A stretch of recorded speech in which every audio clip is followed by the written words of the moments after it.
today's live stream. My name is Ozair, and it is 6th of December, 3 o'clock in the afternoon in the UK. Every weekday on a Tuesday and Friday, I go live on YouTube, LinkedIn, Facebook, and Twitter and cover topics such as Google ads, YouTube ads, anything and everything to do with online digital marketing to generate new sales. In today's session, I'm going to show you how to set up a YouTube ads campaign from the beginning till the end, and what you need to do to make sure that you don't make any mistakes and the campaign is set up the right way. So, if you are new here, a very warm welcome and a, a warm welcome to all of you who are regulars here as well. So, if you are new here, the format of this session is I'll go through today's topic, which is YouTube ads. And then towards the end of the session, I will take questions from you guys. So please put them in the comment box or the description box around the video, whichever platform you're watching this on. And I will aggregate all those questions on a first come, first served basis. And then I'll try my best to answer them for you. So let's get started. And I need to share my screen. Before I do that, I just want to make sure that everything is working fine, which it looks like it is. All right. So I'm going to move a few windows around my multiple screens so I can see everything. All right.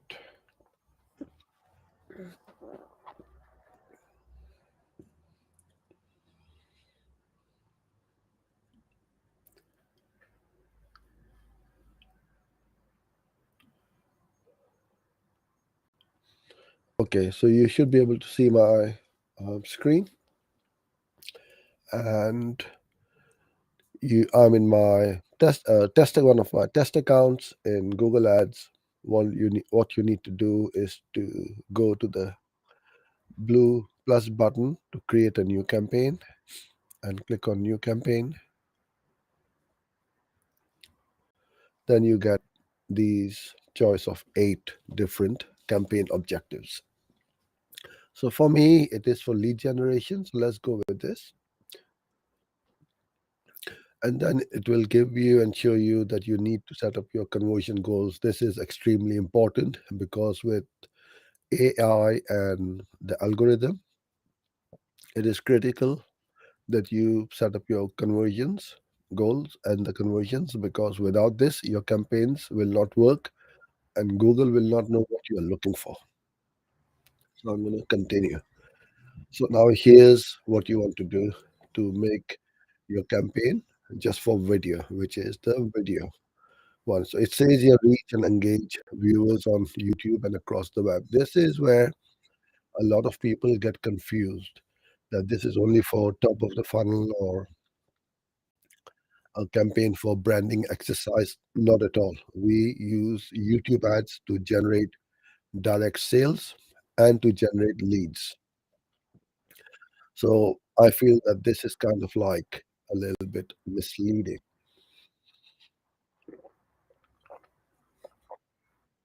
So you can surely use video ads to generate more leads or sales.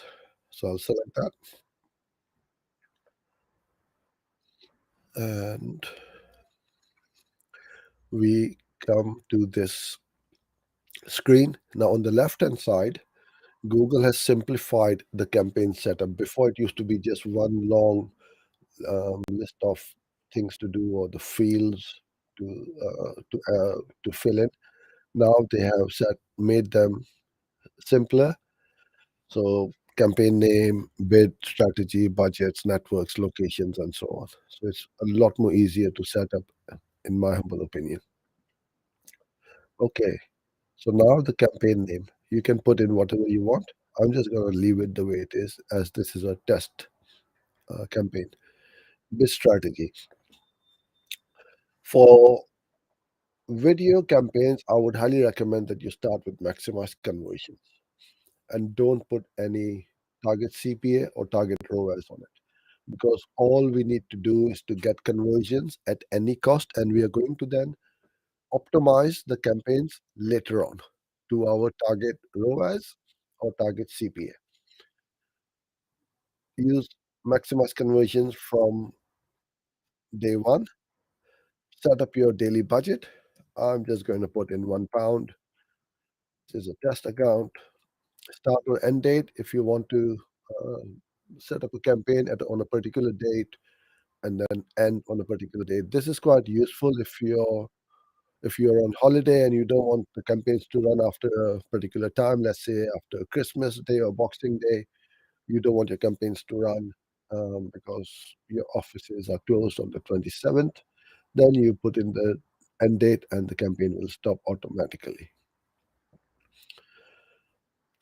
This used to be uh, available, but not anymore, because Google is going to run your ads across all these networks: YouTube search, YouTube videos, and the video partners on the display, Google Display Network, which we call them as GDN.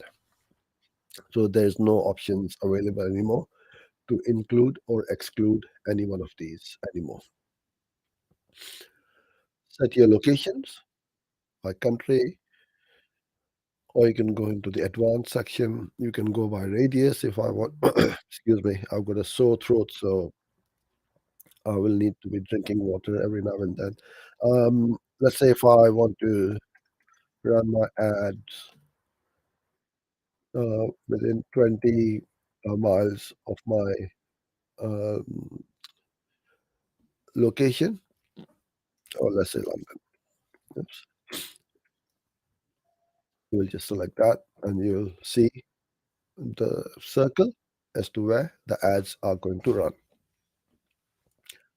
So I've got that. You can also have multiple addresses, and you can also exclude them as well, either include or exclude them. Language, I tend to just put in English because that's what I want to target. And then you have your site links. So do put up the site links, because now the ads on the mobile phones are changing. So have at least 3 to 4 site links, which will make your ads a bit more appealing. And if you don't have any more, then you click on the new site links and set them up. Additional setting, you can then choose your devices. I would recommend you just show on all devices, or if you want to exclude the TV screens, because on TV screens, I find that we are not in the mood to enter any forms or looking for businesses or buying. We're in a relaxing mode, right, in front of the TV when we're watching something on TV on our sofa. We tend to exclude this. Frequency capping, you can do how many times your ads are shown to a certain person in a day or a week or a month. Two per day is good. 2 to 3 times a day is good. So the difference between the cap impression is how many impressions they are shown compared to the frequency, which is how many times the ads in that campaign can get a view or an interaction. So if they don't give you that view, your ad can be shown to someone for 10, 15 times, and that gets a little bit annoying. So I would recommend that you cap it. And then you'll have a wider audience and not the same people seeing your ads over and over again if you are limited by budget. Schedule, you can do all days, Monday to Friday, weekends or weekdays. Set up the times. Most of the time, our ads run 24/7, because my ads are running in different time zones as well, in the US, UK, and so on. If you are a beginner, you don't need to worry too much about the third party measurement for now. Excuse me. Now, you can skip the ad group and ad creation, or you can get started. So, what I tend to do, or we as an agency would do, is we would target one audience per ad group. and then we will just name that as that audience. If I want to add an audience, um, let's say I've got some already built in over here, PPC. So I'm going to make that audience ad group name as PPC. So now if I've got another one called audience called Google Ads or digital marketing or any other audience type, we'll just rename that ad group as per that audience name. So we don't have to keep going into the audiences and see which ones are in there. So you can see them at ad group level straight up. If you've got 15, 20 ad groups in a campaign, you can see straight away at ad group level which audiences are working and which ones aren't working. Now, different people will say different things about this, whether you should or should not use optimized targeting, because Google says that ads have seen an average of 20% or more conversions by using optimized targeting. I haven't. So it's up to you. You can test it and see whether it works for you or not. That would be my advice to you. Um, and many people miss this little button, but now this has gone away because now you can see you can no longer add content targeting to video campaigns. So it used to be things such as keywords or topics or placements, not anymore. So it's basically all going towards the audiences or custom segments. So custom segments is a very powerful way of targeting your audience. So what that means is you go to Key Planner, see which keywords are being searched for. Let's say I'm targeting Google Ads. So people will target search for learn Google Ads, Google Ads training, um, how to set up a Google Ads campaign, how to optimize the Google Ads campaigns. All these keywords about Google Ads, I will take them and make a custom segment audience and then link it over here in an ad. So let's see what we've got here. Uh, it's fairly slow.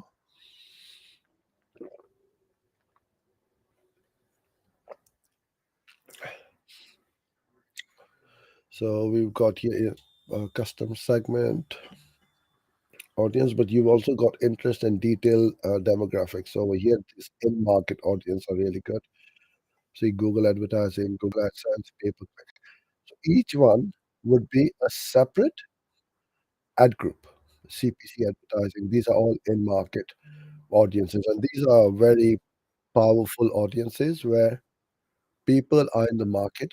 That means they are searching for these kind of keywords. Or you can also exclude.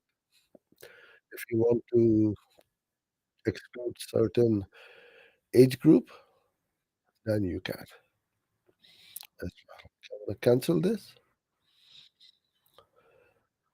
Then the next stage is the YouTube video. So what you want to do is I'm going to open up a tab with a new YouTube video and copy the URL. So the video must be on YouTube for you to run ads. As soon as you paste, the video pops up. Now, I've just picked up a video which is a lot longer, and you get a warning sign. Videos longer than 3 minutes don't usually perform well as shorter ones, as Google and YouTube prefer shorter ones because you're interrupting and disrupting somebody's viewing pattern, right? You don't want to have a long video. You just want to have a short video, ideally bit under 2 minutes, with the hook, the offer, and the call to action. What the pain point is, what your solution to that pain point you're offering, and the call to action, which is sign up, download, book an appointment, or buy now, or something like that. And then is the usual stuff. You, I don't know why they have this HTTP because they shouldn't have HTTP. Nobody uses HTTP. All of the websites nowadays are secure with HTTPS. I'll put the final URL where that click will go when the call to action pops up over here, right? This is the display URL. Again, many people get confused. You can put in Google Ads, or you can put in pay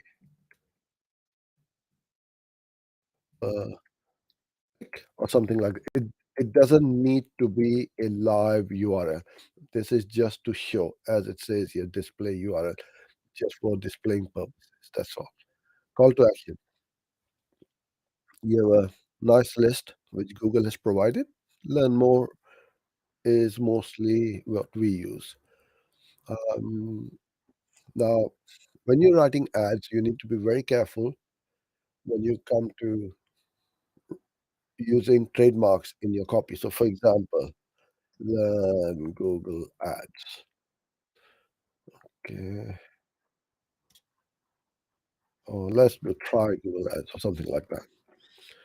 You have got a trademark in the headline or the ad copy. Google will limit or restrict your ads, or maybe disapprove it. Because we are a Google partner and we sell Google Ads, my ads get approved and they are limited because of the use of trademark, but it runs. It runs fine. Then you write your uh, long headline. And just do that, something like that. And